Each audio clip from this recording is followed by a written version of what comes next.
All right, so the lecture today, we're looking at the potential difference between the difference in electric potential between 2 points if we're in a uniform electric field, right? And that goes along with this objective A.2.B.4, calculate the potential difference between 2 points in a uniform electric field and state which point is at higher potential. And also that objective number 2 that you see on the screen now is also going to be included in this, where we're going to look at the electrical work done on a charge or use conservation of energy to determine the speed of a charge that moves through a specified potential difference. All right, so we might touch on a couple of the other objectives there as well, but those are the two main ones for this lecture.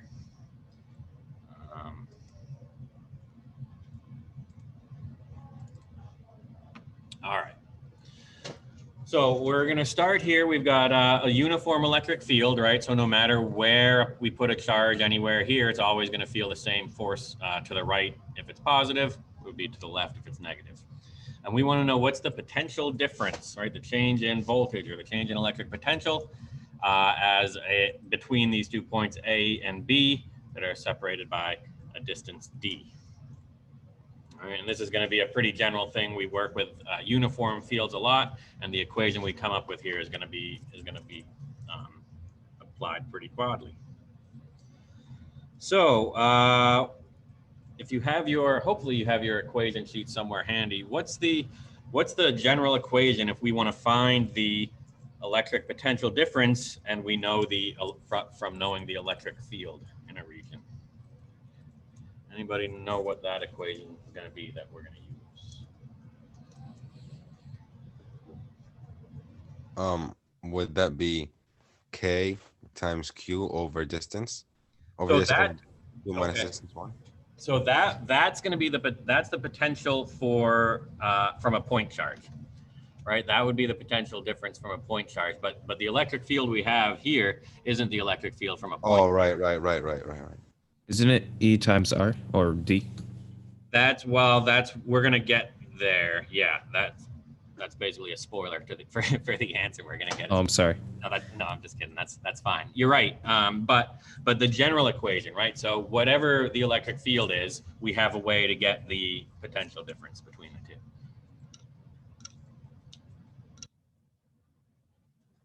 Let me grab my equation sheet. Right, and if you don't have one of these printed out, make sure you either print out one, or I'm still going to leave. I think they're still by the front desk if you want to come in and get one. But I'm looking right here. Right, the electric potential is the negative of the integral of the electric field dot dr, where dr there would be an infinitesimal along the path that the charge moves. All right, and I mentioned that in the last lecture briefly as the general form. We calculated for the point charge, but that's the general form for anything. We're getting the potential from any field. All right, so that's the equation I'm going to start with, is that delta V is the negative of the integral from our point A to our point B. Those are our limits of the electric field dot product with dr, right? And dr is just a little infinitesimally small piece of the path that the charge is going to follow. Okay, so what we're going to need to do is to find that integral.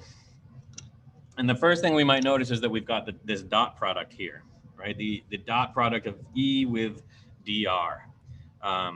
So we want to remember or calculate, maybe not just remember. What am I going to get if I do E dot dr? We did look at the dot product in a lecture last week as well, didn't we? We can simplify that so that there's no vectors left and we're just working with numbers. What did I write? Remember?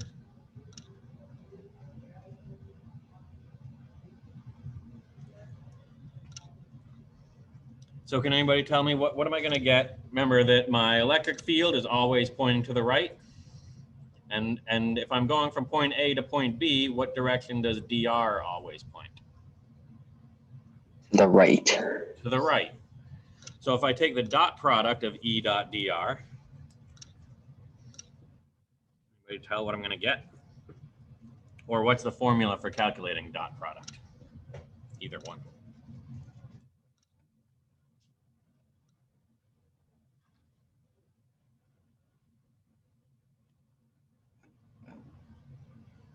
I know that you need to have I hat and J hat. That's the whole point of dot product. But Well, that's one way. or like for vectors, well, you need it for vectors. You need to have some sort of vector. Yeah, well, we But have. I'm confused about what you mean by like the formula for it. Wouldn't it be like A I hat or J hat, like the dot product time dot product or times or whatever, B I hat or J hat? Okay, so you're saying, because we talked about the dot product of A dot B would be something like AX BX plus AY BY, right? The Y components of each of those. Yeah, something like Right. that. That's what yeah. The other formula we have for dot product, really the definition of it, is the magnitude of A times the magnitude of B times the cosine of the angle that's between them. Right? So we could actually, in this case, use either one of these equally as well. Right? If we look at this one, if we look at the vector E, right, what's the x component and what's the y component of the electric field?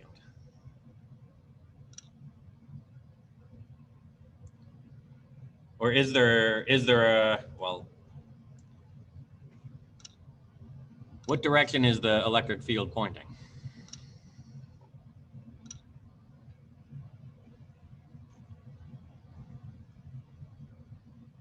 I don't know why this is confusing me so much. To the right? Yeah, the electric field Yeah. pointing to the right, right? So that's all x component, Mhm. right? So the electric field, let me rewrite the electric field explicitly, right? What we have for this electric field is it's this value E in the x direction, right? And is there any electric field in the y direction?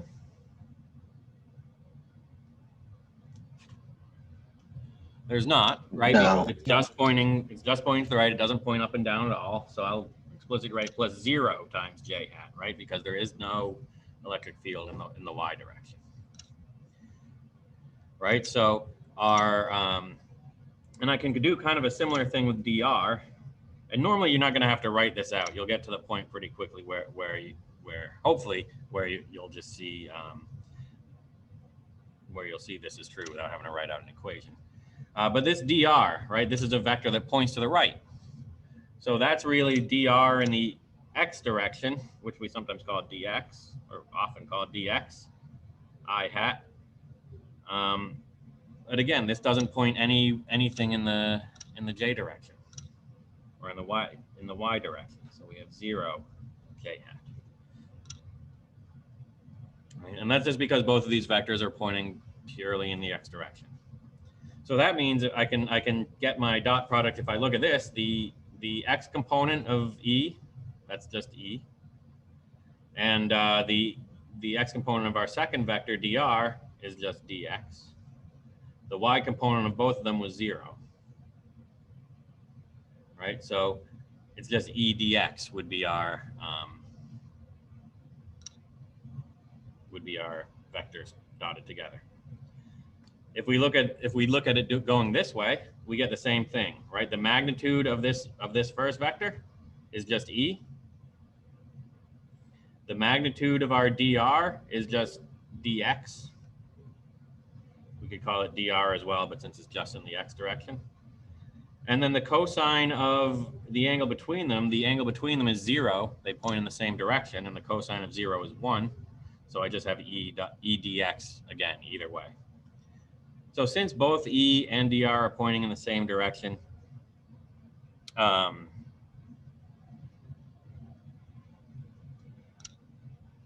this is just going to be equal to E dx without any vector sign. Questions about that? I know the vector stuff is definitely confusing, especially at first, but we'll do enough of them, hopefully, that they'll make more sense.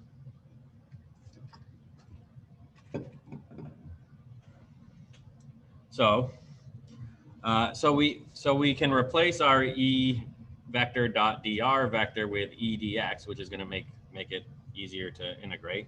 So this now is the integral from point A to point B of just the magnitude of the field E times dx. And since the electric field is a uniform field, this E is constant everywhere, right? Which means we can pull it outside of the integral.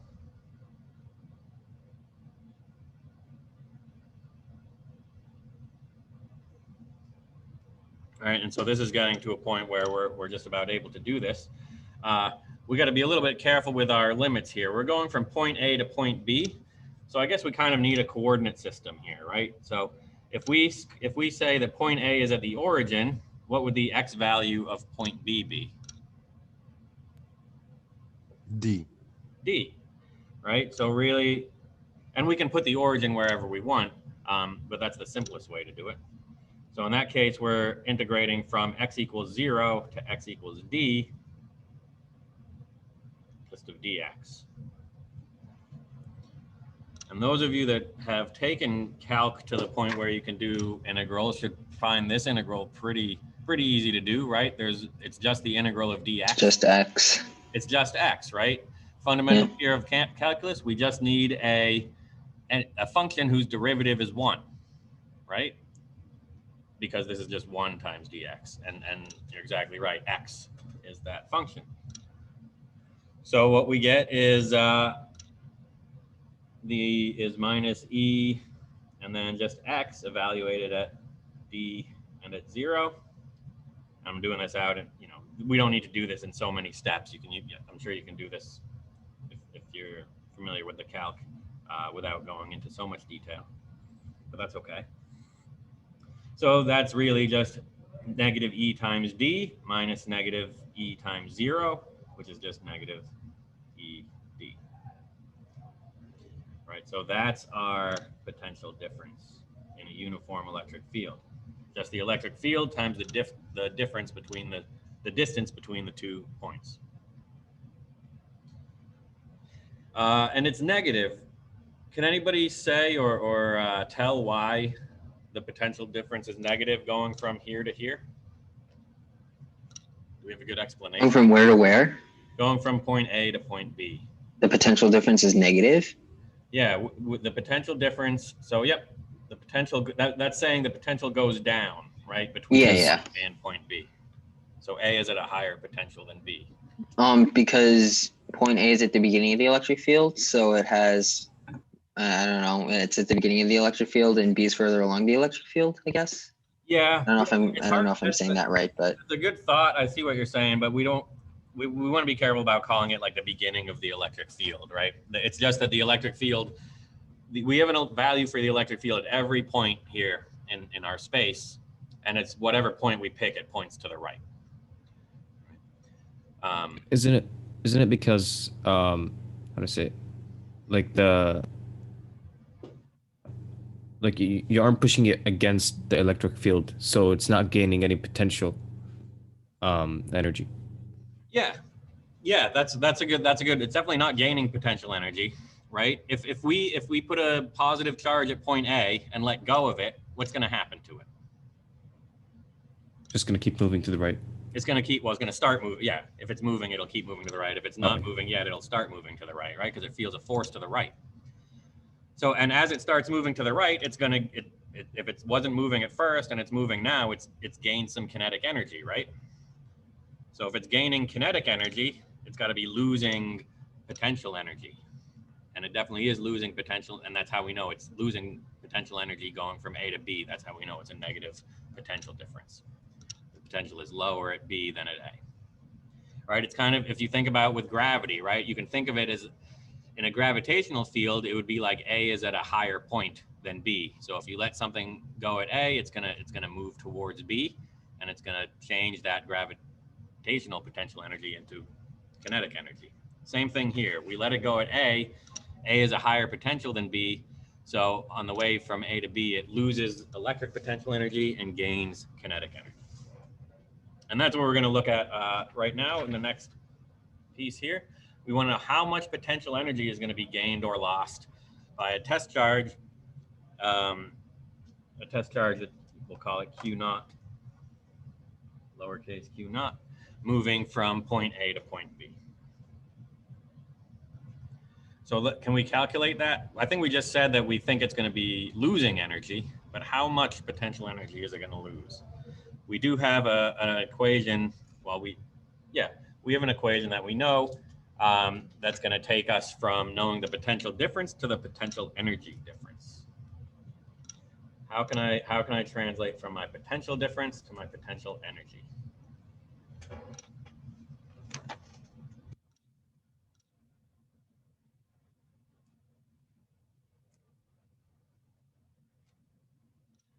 I can look at my Yeah. Can't you just like the UE equals QV? Yeah, exactly. We want to look at right here. We can ignore this part because this is only for a point charge, but this is true. The UE equals QV for all our cases. So that's what we'll do. We know that, because remember, we defined the electric potential just to be the potential energy divided out by a test charge. So that means our change in potential energy is just going to equal our test charge times the change in potential. And that's simple to do because we know the change in potential is just negative ED. So our change in potential energy is just negative Q naught times E times D. Oops. Okay. So the potential energy would be lost, right? It's losing potential energy. If it's a positive test charge, right? Actually, if Q naught's positive, we lose potential energy. Right, but if our test charge is negative, we actually gain potential energy, right? Because if you think about a negative test charge is going to be slowed down, right? As it's a negative test charge, if it's moving on its way from A to B, it's going to be slowed down by this electric field to the right, right? Because a negative test charge will feel a force to the left. So a negative test charge would be gaining potential energy, but a positive test charge will lose it. Are we okay with that?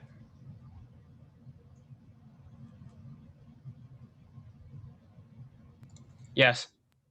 It's important to remember. This one's an important one to remember, right? It's easy to go back and forth between potential energy and potential, right? It's just a factor of the test charge. Okay, so the next thing to figure out is what if, so if we take this test charge, Q naught, we let go of it at point A, how fast is it going to be moving when it gets to point B? We can assume it has mass m. And this follows along very closely from the... We equal the potential 1/2 mv squared. yeah, to that equation. Yeah, so and why is it, you're both right. Why is that again? What's the big... Would you like to Is- explain that, Road, or? I think it's because it's all energy. It's all energy, yeah. What's the big physics principle that always applies? Energy is equal to 1/2 mv squared. Well, that's kinetic energy is Kinetic. equal to 1/2 mv squared. Yeah, Conservation. Conservation, is what yeah. I'm looking for, yeah. Yeah, but yeah, you're absolutely right. So conservation of energy tells us that the change in energy, the total change in energy is 0, right? That's one way to write it. So that means that the change in kinetic energy is just going to be the negative of the change in electrical potential energy. We're assuming there's no outside, there's no outside forces here. It's just the electric field and our test charge. Right, really that comes from, another way to say that is initial kinetic energy plus initial electric potential. Oops, let me write it as U is our final kinetic energy plus our final electric potential, right? These are saying the same thing. Energy is conserved, that's the point. So our change in kinetic energy, if we start at rest, is just 1/2 mv squared. And the negative of our change in potential energy is just, well, negative of this negative. Our negatives cancel out and we just have Q naught ED. Right? So if we want the speed, all these other things are considered known values, right? We define the electric field to be E. We know that they're split by a distance V. We said the charge has a mass M. So all we have to do is solve this for V. And let's see. So we would have Q naught times E times D. We would divide both sides by the mass. We would multiply both sides by 2. And then we would need to square root to get the speed. All right, so that would be how fast it would be going. We could plug in numbers if we knew the numbers. Right, but the idea is that we can find speeds and energy related quantities like that if we're working with electric potential and electric potential energy easier than if we're just looking at the electric field itself.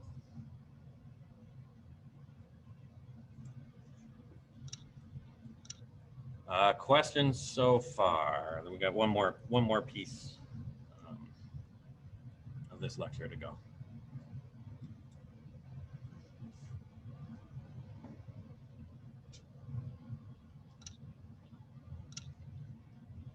All right.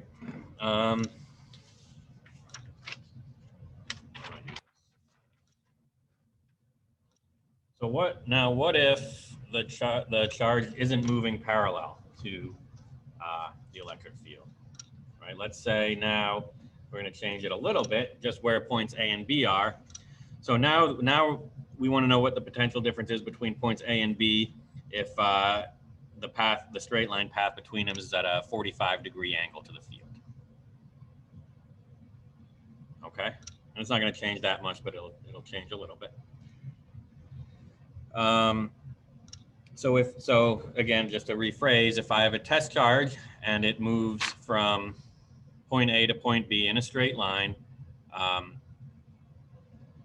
along a path oriented at 45 degrees to the electric field, what is the potential difference there? So the way Negative ED. Negative, say that again? Negative ED. Maybe. Let's see. Actually, I think that's not going to be the answer that we get. Not for this one. For this one, it would be negative E times D over square root of 2, I think. Yeah, yeah. Actually, no.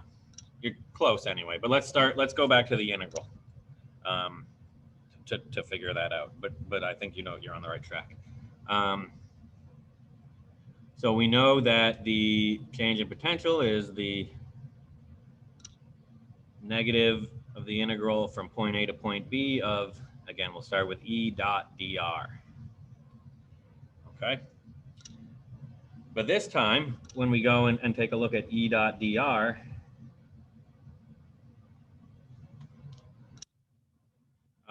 they're not parallel to each other, right? So it's not just going to equal E dx this time. We can still say that E dot dr is going to be the magnitude of E times the magnitude of dr, which we'll call dx, times the cosine of the angle between them. But the angle between them is not 0 anymore. What's the angle between them in this case? 45 degrees. 45 degrees, right? So we have to take that into account. And I think you guys probably remember better than I can what the cosine of 45 degrees is. Root 2 over 2. Oh no, 45. Oh, sorry. 45, not 40. yeah, that's right. Root 2. No, it's root 2 over 2. Root 2 over 2. Oh, word. Okay, I'm good. I'm goated. It's not just root 2, it's root 2 over 2. That's the only thing I can't remember. But yeah, that sounds right. Yeah, because it would have to be less than 1. Never mind. Okay, I thought. Okay. So that's going to be, well, I don't need the magnitude. I know the magnitude of my E vector is just E. The magnitude of the dr vector is well, I don't want to just call it dx because we're not going along the x-axis, but I'll just say dr, and then times the cosine of 45 degrees, which is just root 2 over 2. So my integral now is negative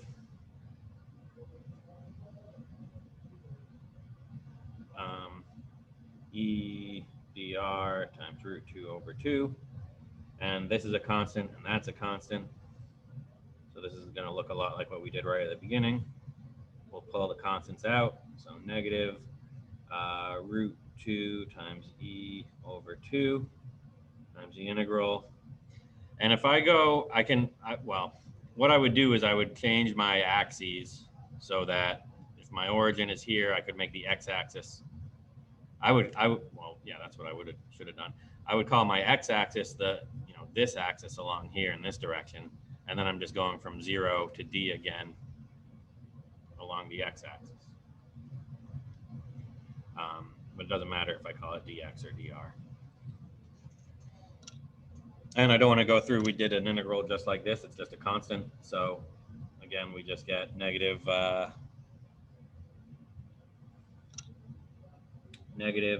root 2 ed over 2. Right, and that would be our potential difference in this case.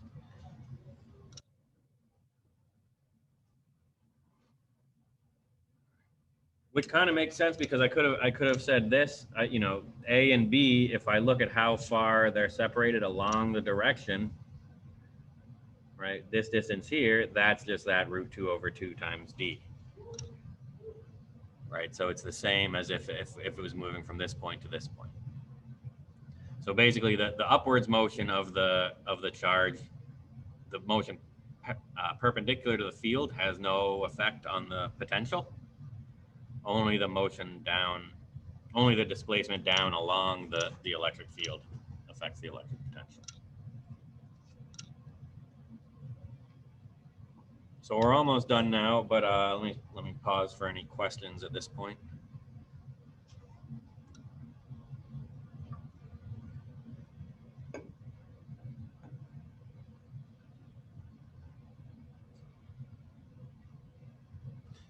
Okay, I want to take a look at this similar problem, or this basically the same points A and B, but I want to see if I get a different answer for my potential difference if the charge takes a different path.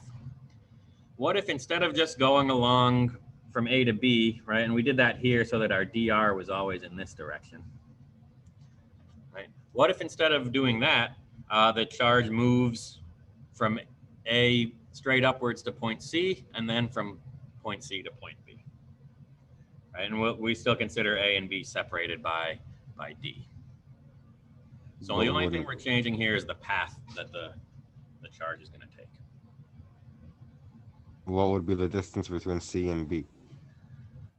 Well, so that's a good question. So if A to B is still point D, is still a distance D, Right. then yeah, we will need to know the distance between C and B. And if it's still the same 45-degree angle here, we can figure that out. But I want to do it in I want to show a little more detail, just so, because there's a conclusion we'll be able to draw from this. So basically, if the charge follows the path A, C, B, we can break it up, right? We're going to say then that the integral, or that the potential, is going to be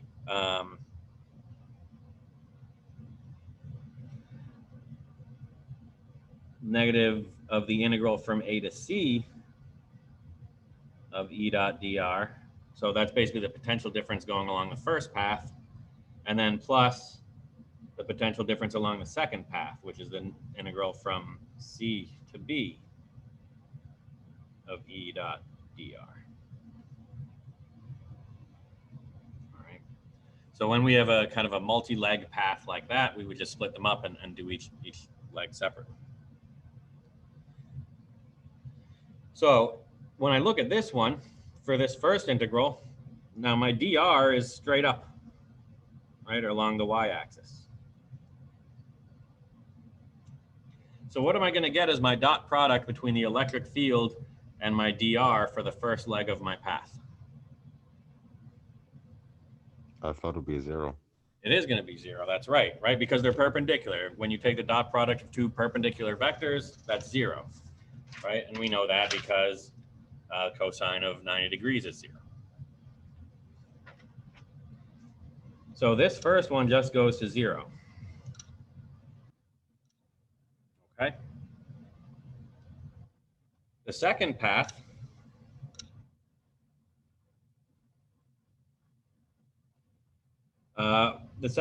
now, my dr is in the same direction as my electric field.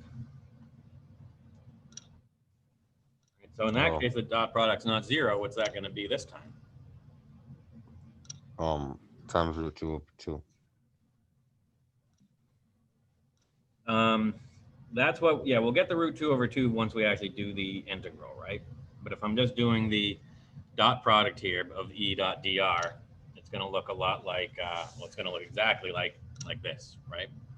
We had in the very first example, when A and B were just in the same direction as the field,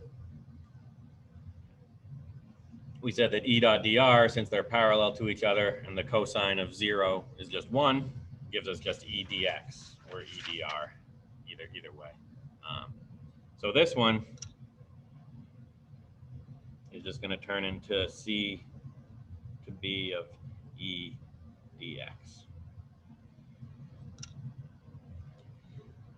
So what we do when we pull out the constant, and the limits we get now are going to be from 0 to, and what I think Ali was saying is that the distance now from C to B is root 2 over 2 times D, right? Because this is a 45, 45 right triangle. So really the upper limit here is root 2 D over 2, right? That's the X value of our point B of dx. And when we do that integral, right, again, we just get X evaluated at root 2 D over 2 minus 0. So we get minus root 2 E D over 2. Sir, I'm a little terrible with trig. And I'm wondering why the distance isn't D over the square root of 2. Because don't we multiply by the square root of 2 to get D? No, because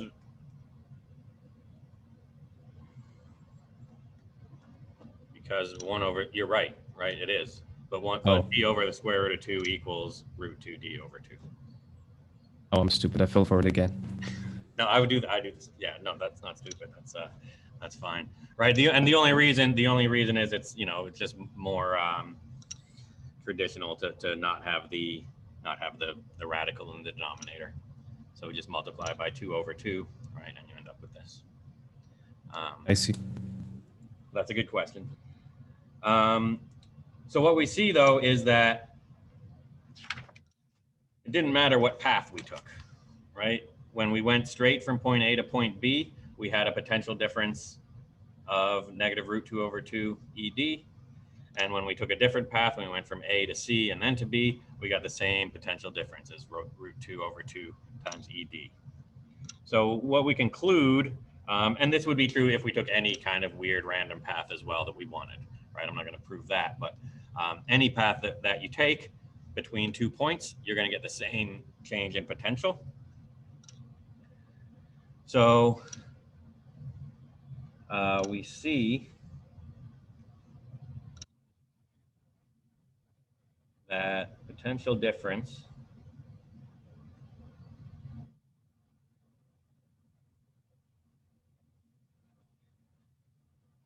is independent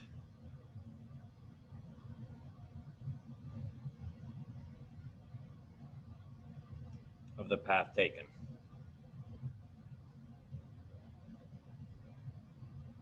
Isn't it the same as a perpendicular force does not do work, as we learned in mechanics? Right, yeah, a perpendicular force doesn't do work, and that's exactly why the path from A to C goes to 0. Yeah, that's right. And yeah, the reason really, yeah, it's because the electric force is a conservative force, Right, this is a result of the electric force being a conservative force. I see. Um,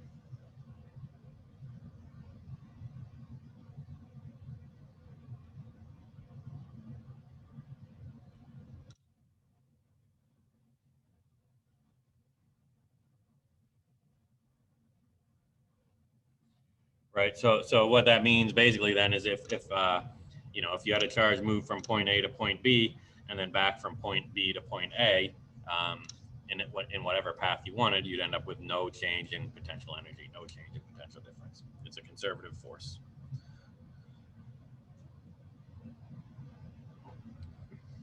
So that is the end of the lecture for today. I just want to take another look quick back at the objectives that we started with. And you can hopefully see that we did cover those, right? We did calculate the potential difference between 2 points in an electric field, and we said which point was at the higher potential, right? In our case, point A was at the higher potential. And we were able to figure out the work done on a charge or use conservation of energy to find the speed of a charge that moved through the specified potential difference.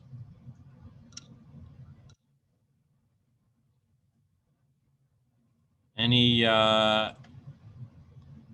last questions or comments on the lecture stuff from today?